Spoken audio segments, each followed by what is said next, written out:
జనసేన పార్టీలో బొలిశెట్టి శ్రీనివాస్ అనేటువంటి నాయకులకి వయసు వచ్చింది కానీ బుద్ధి మాత్రం పెరగల.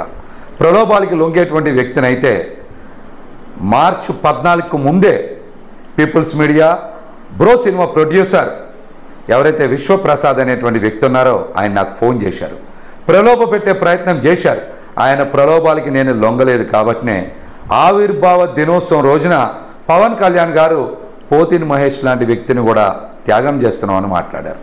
అదే రోజు నేను పవన్ కళ్యాణ్ గారి పొలిటికల్ సెక్రటరీ హరిప్రసాద్ గారితో కూడా నా సీటుని ఎందుకు త్యాగం చేయాలి, మీరు డబ్బులకు అమ్ముకున్నారని నేను బలంగా మాట్లాడబట్టే అదే రోజు సాయంత్రం నాగబాబు గారు కూడా ఒక మాట మాట్లాడారు.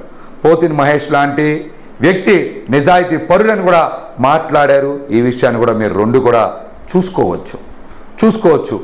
ఇవన్నీ జరగడానికి ముందు పవన్ కళ్యాణ్ గారి మనిషి అయినటువంటి నాదెండ్ల మనోహర్ పశ్చిమ నియోజకవర్గ సీటుని నాకు ఇవ్వకుండా దీన్ని పెద్ద ఎత్తున అమ్ముకోవాలనే ప్రయత్నం చేశారు. ఆ ప్రయత్నంలో భాగంగానే పశ్చిమ నియోజకవర్గంలో ఒక్కలగడ్డ భాస్కర్ రావు గారు అనేటువంటి ఆర్య వైశ్య సామాజిక వర్గానికి చెందినటువంటి వ్యక్తిని కలిశారు. భాస్కర్ రావు గారు కూడా నాదెండ్ల మనోహర్ని కలిశారు.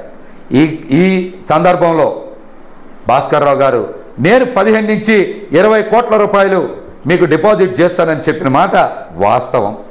అందుకు నాదెండ్ల మనోహర్ కూడా డబ్బులు చూపించమని అడిగిన మాట వాస్తవం. అందుకు భాస్కర్ రావు గారు కూడా డబ్బులు నేను పెడతానని చెప్పిన మాట వాస్తవం. ఈ మధ్యలోనే మరి పవన్ కళ్యాణ్ గారికి మరొక పెద్ద ఆఫర్ వచ్చింది సుజనా చౌదరి గారి రూపంలో.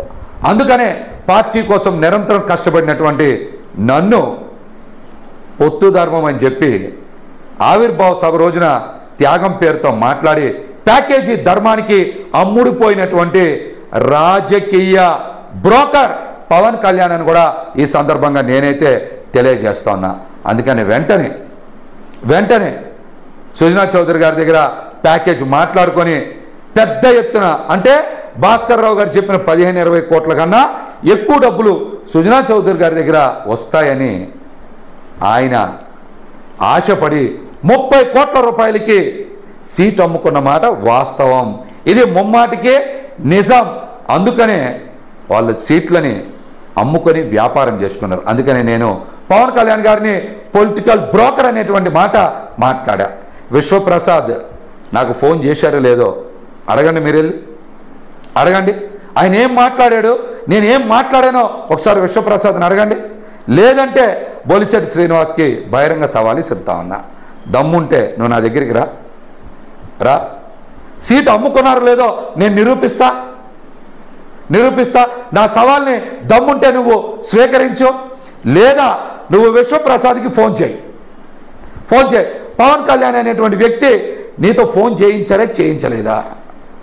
పోతిని మహేష్ నిన్ను ఏమని తిట్టాడు అని మాట్లాడు. దమ్ముంటే నా సవాల్ స్వీకరించాలి బొలిశెట్టి శ్రీనివాస్ గారు కూడా.